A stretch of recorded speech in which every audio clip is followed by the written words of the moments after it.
Fala, meu quinto ano, como é que vocês estão, cara? Só de boas? Só na paz? Só tranquilo? Vocês estão de boas igual esses cachorrinhos aqui?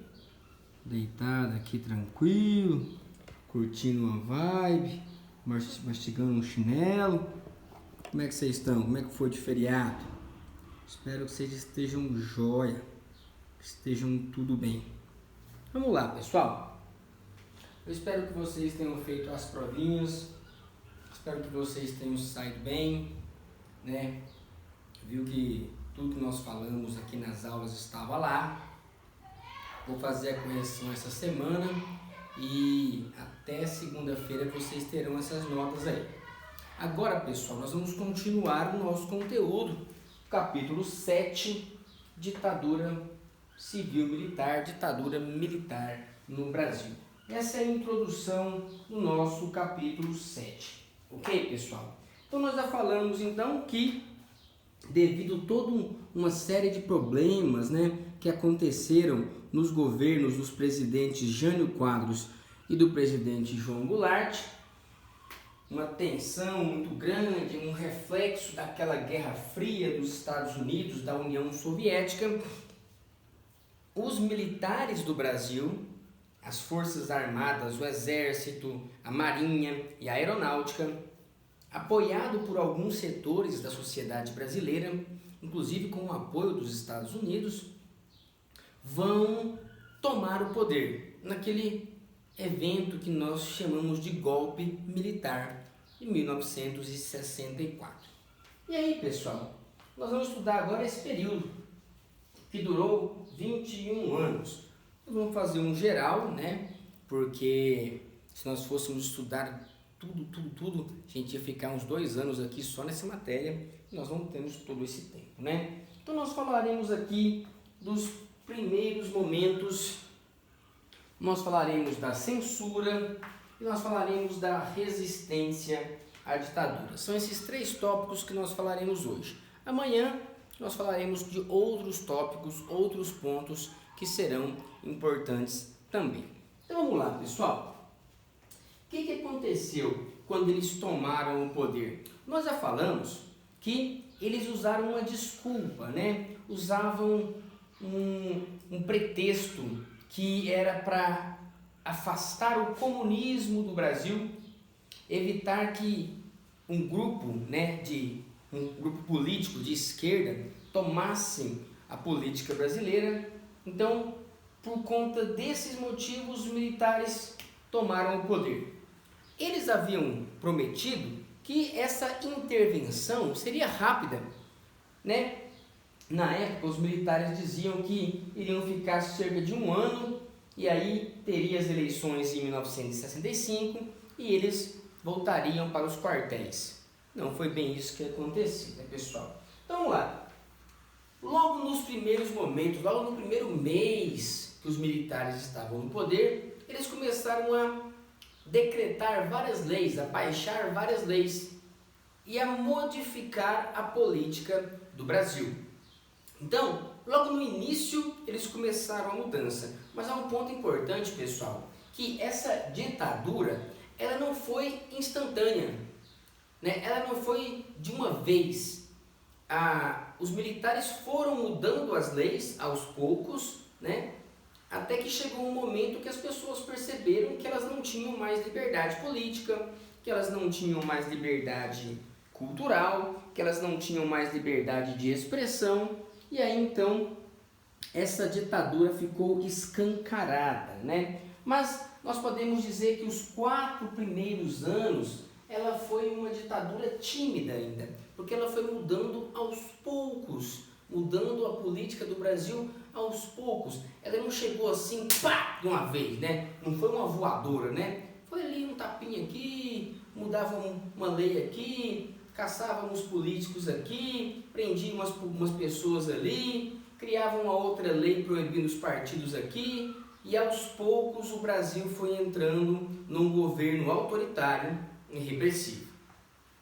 As 2 principais características deste governo militar foi o autoritarismo, porque havia uma imposição, as leis, as regras eram impostas, não havia votação, não havia participação popular e a repressão. Havia uma perseguição às pessoas que eram contrárias a este governo, né? Então vamos lá. Primeiros momentos.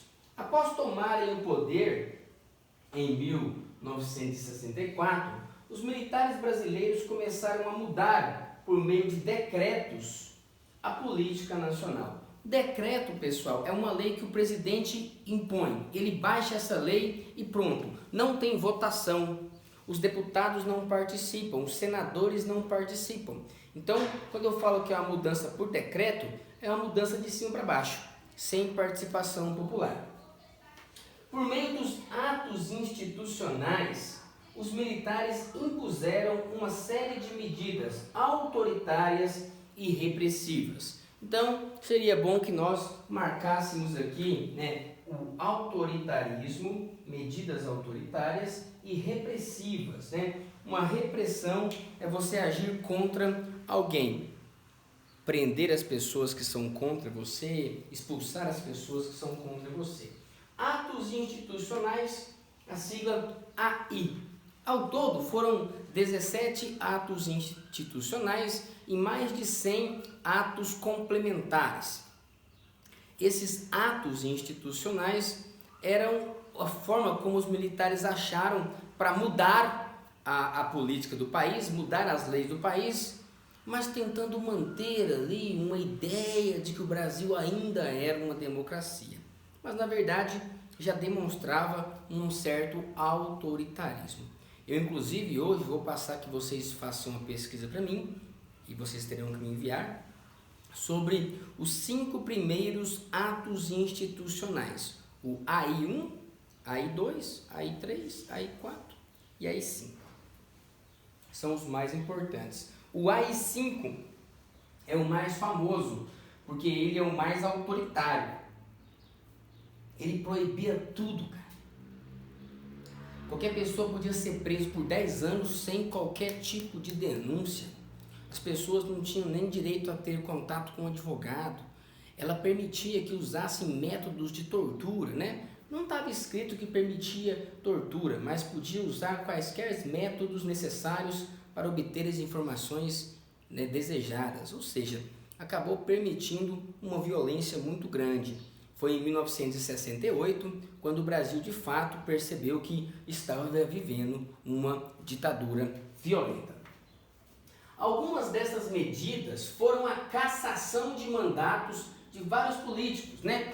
Muitos deputados, senadores, governadores, inclusive o governador de Goiás, na época se chamava Mauro Borges, né? Eles perderam os seus mandatos, eles perderam os seus cargos. Alguns deles foram presos, alguns deles foram exilados. Além da prisão e demissão de milhares de brasileiros, mais de 5.000 brasileiros, a maioria deles militares, alguns juízes, muitos professores, policiais, pessoas que não concordavam com o golpe, que achavam aquilo errado, ou foram presos, ou foram demitidos, ou foram aposentados compulsoriamente. Eram pessoas jovens até, mas foram aposentados ali e foram afastados dos seus trabalhos, né? Outra medida de impacto foi a proibição dos partidos existentes e a criação do bipartidarismo. Haviam vários partidos no Brasil e aí são proibidos, todos os partidos, são criados 2. O Arena, que era o partido que apoiava o governo, e o MDB, que é o partido de oposição permitida, a oposição que o governo permitia que fosse feito, né? Agora, os outros partidos que existiam, que não concordavam, foram proibidos. Também. Ué, cadê meu canetão? Peraí, tá aqui, eu acho.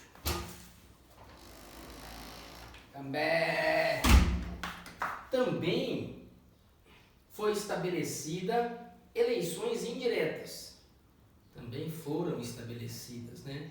Também foram estabelecidas eleições indiretas para presidente, governadores, prefeitos, das principais cidades. Como assim, professor? Eleições indiretas? Olha, hoje em dia nós temos eleições diretas. Você vai até lá e vota para quem você quer.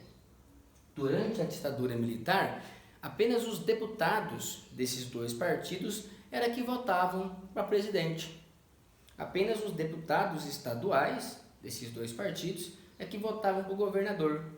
E as principais cidades, no caso as capitais e algumas cidades estratégicas, como é o caso de Anápolis, que tinha aquela base aérea mais próxima de Brasília, né? Os prefeitos eram indicados pelo presidente, pelo governo. Na época falava que era o colégio eleitoral. Era apenas os deputados, senadores e os deputados estaduais. Ou seja, só tem dois partidos, os únicos que o governo permite. Você não vota para prefeito, para presidente e para governador. E dependendo da sua posição, se você fosse contra aquele ato que aconteceu, você podia ser preso, demitido ou aposentado compulsoriamente, né, à força. Pessoal, então isso demonstra que as medidas e mudanças que os militares tomavam, né, demonstravam um autoritarismo. Olha, retiram do povo a participação política, retiram do povo a opção por partidos, né, por ideias políticas, retira do povo também a capacidade de ir contra, de se manifestar. Por isso que o segundo tópico nós colocamos a censura.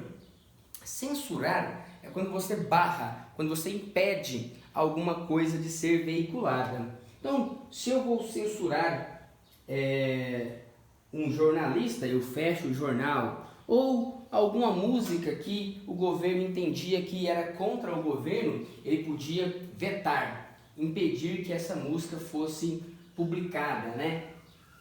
Para evitar críticas ao regime militar, como eles chamavam na época, né, como algumas pessoas chamam ainda hoje, para evitar a crítica ao governo, foi imposta uma censura prévia nos meios de comunicação e artísticos. Então, os jornais, antes de publicar a sua edição, tinham que mandar para o departamento de censura.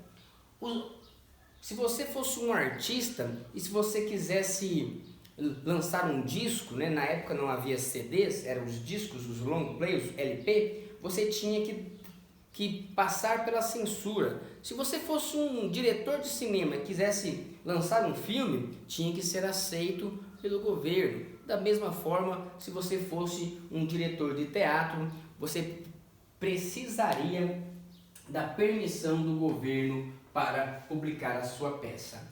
É claro, pessoal, que muitos artistas, diretores de filme e de teatro, vão tentar burlar essa censura, né? Então tentavam fazer com que os censores, as pessoas que lessem lá, não entendessem a mensagem.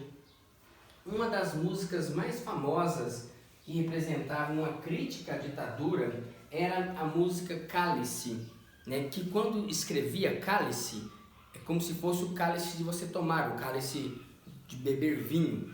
Mas a música, quando ela era falada, né, ela tinha outro som. A música era escrita assim: cálice, afaste de mim este cálice, Pai.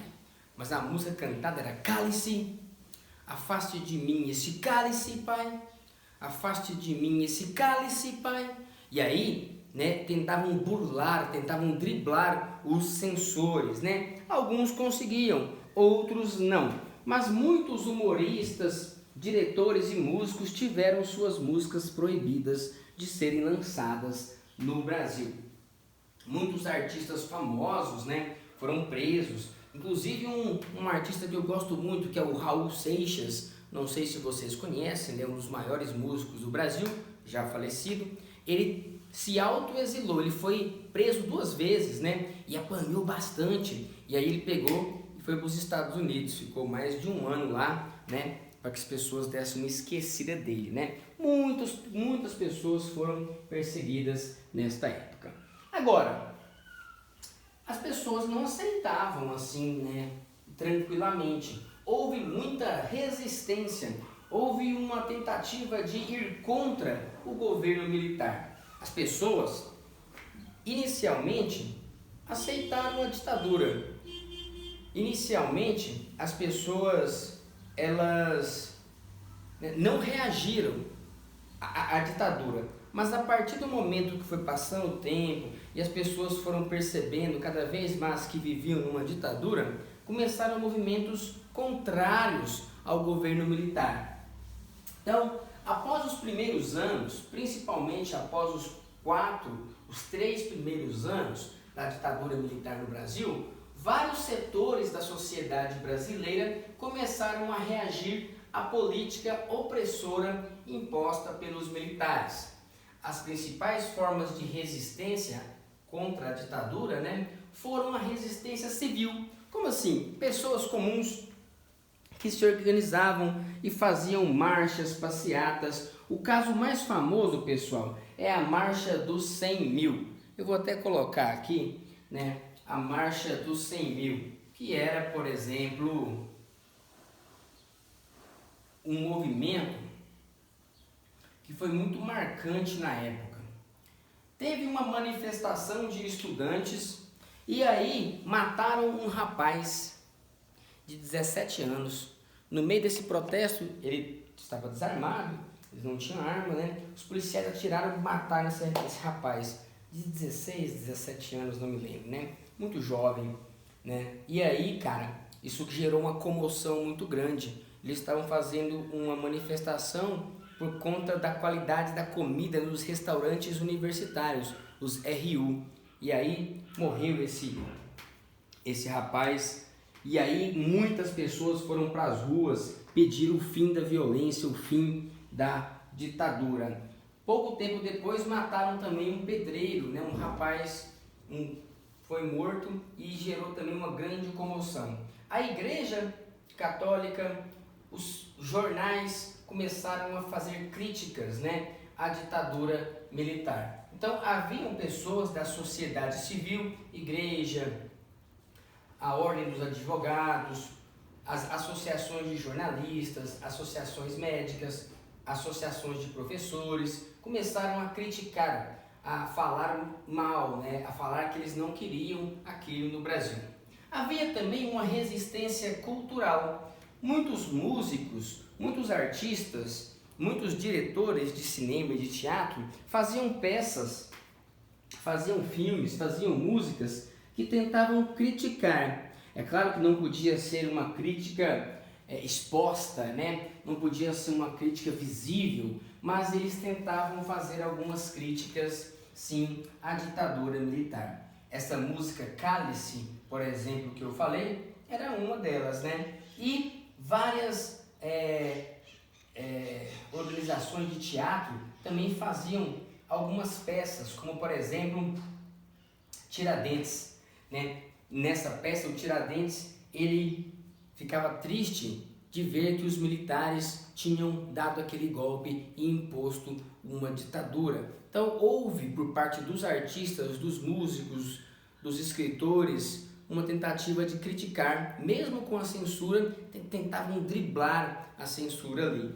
E algumas pessoas, poucas, mas algumas pessoas, principalmente grupos que eram vinculados à esquerda, grupos que eram vinculados ao comunismo, pegaram em armas e começaram a fazer atentados contra o governo. Atacavam bancos, sequestravam políticos, embaixadores, para tentar, de alguma forma, conseguir apoio das pessoas contra o governo. Essa resistência armada, existe muita polêmica sobre ela, porque boa parte das pessoas que lutavam contra a ditadura militar eram a favor de uma outra ditadura, a ditadura comunista, Mas eles pegaram em armas, tentaram lutar contra o governo, só que não conseguiram, de fato, êxito algum.